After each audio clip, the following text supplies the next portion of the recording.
conversando com o vice-governador Matheus Simões, que nos faz uma visita, hoje no Via Estúdio, e eu queria primeiramente agradecer ao vice-governador, o professor Matheus, pela visita na TV Pós.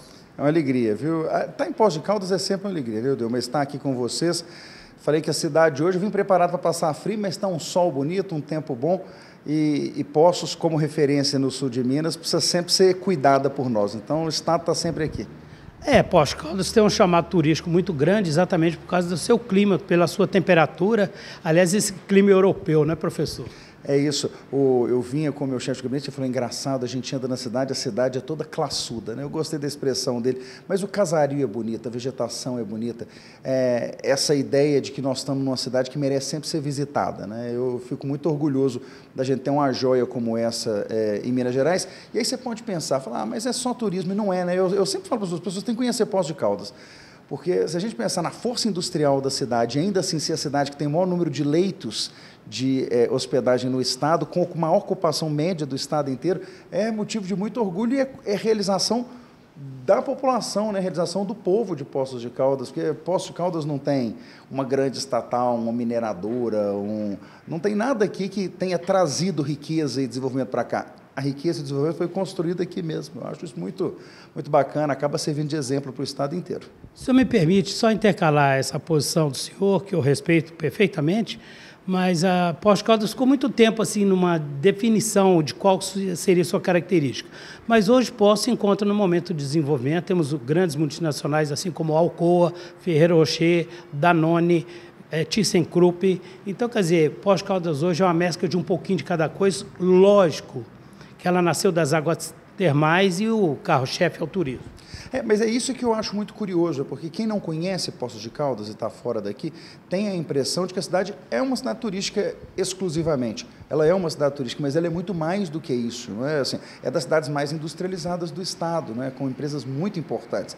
Essa capacidade de conjugação é que eu acho que faz de Poços um lugar tão interessante.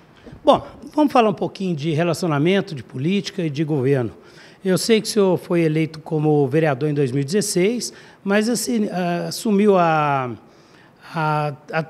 transformação do governo para o governo atual, né? A equipe de transição, em 2018. Como é que o senhor conheceu o atual governador Romeu Zema? O governador fala que ele lembra de mim quando eu era menino. Eu morei em Araxá até os 15 anos na fazenda, né? Eu lembro muito do pai dele eu não lembro não, então não é dessa época o nosso conhecimento. Quando o governador foi convidado para ser candidato a governador, ainda em 2017, eu era o único mandatário do Novo em Minas Gerais, vereador em Belo Horizonte. Eu fui o primeiro eleito no Brasil, né? Isso fez com que a gente acabasse se aproximando para conversar um pouco sobre o partido, sobre a eleição. O governador conta que o primeiro gabinete político que ele andou na vida dele foi o meu gabinete lá na Câmara Municipal, ele nunca tinha se interessado por isso. E, a partir dali, ele acabou me convidando para fazer a coordenação política da campanha de governo de Estado. Um desafio grande para quem era vereador, mas eu, diferente dele, sempre tinha me interessado pelo ambiente político, sabe? Então, eu vim acompanhando política há muitos anos. Quando terminou a eleição, voltei para o meu mandato, mas um ano depois ele acaba me puxando para o governo. Me chamou para uma conversa no início de 2020 e me pediu para que eu abrisse mão de disputar a Prefeitura de Belo Horizonte, naquela época, e assumisse a Secretaria-Geral de Governo. E eu chego junto com a pandemia no governo. Então, foi um início de muito desafio, mas eu sou muito grato por essa oportunidade e fico feliz que o trabalho que eu desenvolvi, eu sempre tive o trabalho de coordenar as outras secretarias, né, isso que eu faço até hoje, eu fico feliz que esse trabalho tenha rendido o convite no ano passado para ser vice-governador. Então, eu passei daquele que conhecia um pouquinho de política para discutir com o governador para aquele que, na gestão, recebeu o convite para ser vice. Acho que é uma construção muito positiva na nossa relação. Realmente o senhor foi um ótimo secretário-geral, inclusive fazendo a costura entre os demais secretários e principalmente, junto com o Ito, né? Fazer a ponte de diálogo com a Assembleia, que é muito importante. Governar é saber administrar e principalmente flexibilizar junto com os pares. E é curioso agora, nesse novo mandato, eu tenho até uma possibilidade de ajudar mais a Secretaria de Governo nisso, porque eu viajo quase todas as semanas para o interior cumprindo uma determinação do governador, que é estar acompanhando o que está acontecendo na ponta, não adianta ficar em Belo Horizonte. Então, pelo menos 2 dias por semana eu me dedico a visitar alguma região do estado e lá o contato com os prefeitos e, portanto, com os deputados com os quais esses prefeitos se ligam é muito intensa. Ontem nós estivemos, eu e minha equipe, com mais de 40 prefeitos. Hoje eu já estive com 5 prefeitos diferentes e com 4 deputados estaduais e 1 deputado federal. Isso vai fazendo com que a gente consiga ir construindo um mapa local de necessidades, que é o mais importante, para a gente poder entender o que está acontecendo, mas também uma rede de apoio e discussão. Os deputados saberem que podem contar conosco para a demanda local e a gente saber que pode contar com eles e com os prefeitos para nos ajudarem, porque tudo traz dificuldade, né? Eu estava ontem mesmo conversando, pessoal, a gente começa a ver a implantação da concessão do Bloco Sul, aqui no entorno de Poços de Caldas, em várias cidades, e aí o pessoal fala, mas vai ter pedágio, vai ter... Então, até isso a gente precisa de um trabalho de sensibilização. Se eu não tenho gente local para explicar por que está sendo feito, onde é que está a praça de pedágio, eu acabo não conseguindo tomar decisões. E, por outro lado, se a gente lá em Belo Horizonte não ajuda, o prefeito não resolve os problemas locais dele. Então, é uma troca simbiótica muito boa e os deputados são a engrenagem que faz isso funcionar, né, a nossa relação com cada município. Isso é muito importante. Agora, a gente percebe claramente uma posição muito diferente do vice-governador, sem querer depreciar nenhum deles que passaram no passado em Minas Gerais, mas essa atuação realmente forte do vice-governador, dividindo tarefa com o próprio chefe do executivo. E eu diria, aliás, te falei antes da entrevista, a melhor forma de multiplicar é dividindo as funções. É isso. O governador é um homem de pouca vaidade. Isso ajuda demais. Então, ele delega com tranquilidade para os secretários e ele me dá bastante liberdade para conduzir o dia a dia das pastas. Isso dá a ele condição de tomar as grandes decisões sem ter que ficar preocupado com as rotinas. E, por outro lado, me dá a responsabilidade de ter que entregar o que ele passou para mim, né, com os resultados que ele espera. Missão dada, missão cumprida. Senão a pessoa não serve, não é? Então, eu brinco sempre para ele, quem não está entregando não serve. Ele não pode me demitir, porque o meu cargo é eletivo, mas eu fiz uma proposta na alteração da reforma administrativa que foi aprovada, que muita gente acha que eu sou louco.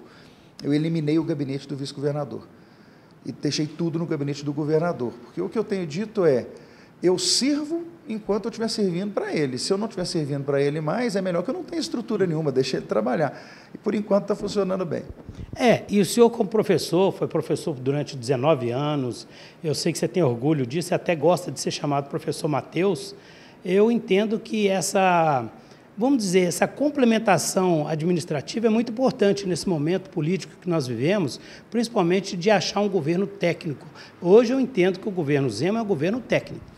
Nós somos talvez o único governo de Estado que não tem nenhuma das pastas técnicas ocupadas por um político. E eu não tenho nada contra o político. O meu cargo é político, o do secretário de governo é político, o secretário da Casa Civil é político. Mas, tirando esses 3, todos os nossos outros secretários foram escolhidos em virtude de currículo e de capacidade técnica de entrega.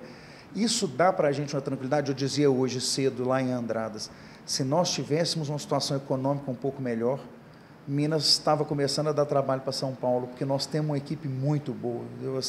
Nós temos os melhores em finanças, os melhores em planejamento, os melhores em educação, os melhores em assistência social, em segurança. E eu falo que eles fazem mágica, porque é um estado muito apertado de dinheiro e estão conseguindo fazer muita coisa interessante. Agora que as contas já estão em dia, vão conseguir fazer mais coisa ainda. Pois é, eu estive conversando com o secretário de Turismo, Leônidas Oliveira, e de Cultura também, e ele me deu uma notícia muito bacana, porque Minas Gerais ficava no 3º ou 4º lugar em destinos turísticos. Hoje é o 2º, só perde para São Paulo. Aliás, São Paulo tem a diversidade de ter praia e montanha. Minas só tem a montanha, mas tem muito que oferecer também. E o turismo é dos pilares básicos do governo Zema, não é isso? E nós encaramos a cultura como um mecanismo de promoção turística, o que é importante. A gente pensar que 60% do patrimônio histórico tombado do país está em Minas Gerais. Nós temos a maior quantidade de águas termais, de instâncias minerais, nós temos turismo de aventura de excelente qualidade. E nós temos uma coisa aqui no sul de Minas, que eu tenho provocado muito os produtores e os prefeitos, nós temos aqui o melhor vinho do Brasil, o melhor azeite do Brasil, o melhor café do Brasil e os melhores queijos do Brasil. Nós temos muito mais do que a França tem, e a França é o país com o maior volume de visitação anual no mundo, né? Então, nós temos uma França aqui no sul de Minas, nós temos plena condição de transformar o sul de Minas num destino gastronômico. E por que eu insisto nisso? O turismo gastronômico é um turismo de custo alto. O turista vai e gasta, e isso deixa dinheiro na localidade. Eu acho que cidades que têm uma boa estrutura hoteleira, como é o caso aqui de Poços, mas também de São Lourenço, por exemplo, só para pegar 2 exemplos próximos, se a gente conseguir investir um pouco mais na qualificação da oferta dos nossos vinhos, dos nossos azeites, até do nosso chocolate, queijo e café, a gente tem condição de atrair um turista que ainda não vem para Minas Gerais, que paga uma diária cara, que gasta dinheiro em restaurante e que deixa mais dinheiro para trás.